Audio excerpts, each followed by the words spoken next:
Hi everyone! It's September 18, 2023. So ito na yung bagong simula ng pagtatrabaho sa ating munting bahay. So I'm so excited. At ito yung ating front view. So makikita nyo meron ng workers. At syempre excited tayo sa mangyayari para dito. So ito naman yung back view na nakikita nyo guys. So excited and syempre blessed kasi meron tayong ganito kahit kunti lang.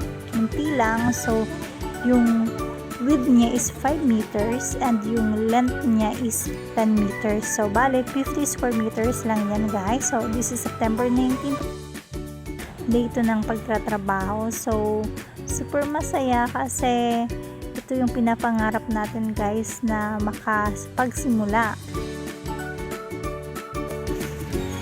So it's September 20, 2023, day 3 ng pagtatrabaho sa munting bahay natin na pinapangarap. So everyday recorded natin yan kahit paano, kahit ganyan lang kasi nasa work tayo at hindi natin ma-document lahat ng pangyayari. So ganyan lang siya guys. September 21, 2020. Anyways guys, meron tayo yung 2 months preparation na na-post natin sa YouTube channel. Kung gusto nyo makita, andun lang yun guys. So 2 months talaga ako nag-prepare kung paano to, kung paano magbili ng mga materyales at kung paano ako naghanda para rito guys, para tuloy-tuloy yung ating trabaho dito sa ating munting bahay. So bali guys, yung lupa na ating pinagtatayuan ngayon ng bahay ay bigay ng ating parents. So hindi ito kasali sa akin na loan, charot. So ito ay bigay lamang sa akin. So super blessed kasi kung bibilhin ko pa to ngayon, sobrang mahal na bumili ng lupa. So papasalamat ako kila mama, kila papa kasi ito yung binigay ng lupa sa akin. And syempre masaya pa rin kahit paano, kahit maliit, basta meron, masaya na. So it's Friday afternoon. So nakauwi ako ng maaga. So nakita ko kung paano magpatayo ng isang poste.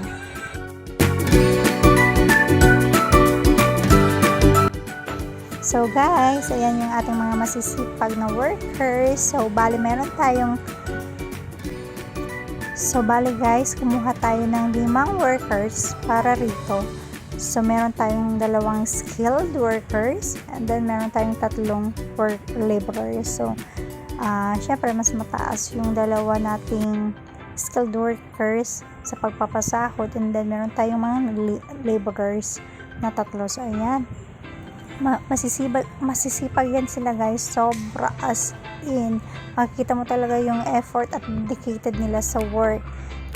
So deserve natin yung mga workers na ganito na may dedikasyon sa kanilang mga trabaho at syempre kahit papaano masisipag talaga yung mga Pilipino at lalong lalo na yung may paghinanakit sila sa kanilang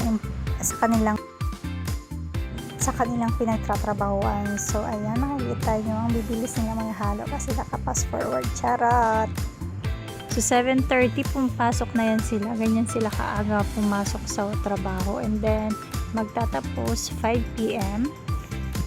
So bakit nga ba maaga ako nagpa-reserve or bumili ng mga materyales para unang-una habang nagtatrabaho sila hindi makulangan ng mga materyales. Yan talaga yung problema ng mga laborers kapag nakukulang ng mga materyales, so nahihinto yung kanilang trabaho. So nag-advance talaga ako nito para hindi matengga yung kanilang trabaho. Sayang naman kasi yung araw kapag may mga kulang-kulang na mga materialis, diba?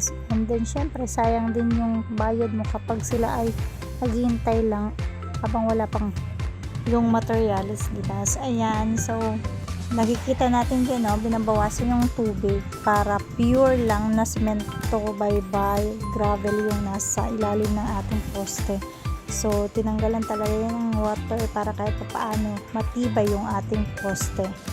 Syempre second floor, so dapat maayos at matibay at malalim talaga dapat siya. Kasi dito sa amin malakas yung mga lindol, so kahit paano mag-secured and matibay dapat yung mga poste dito.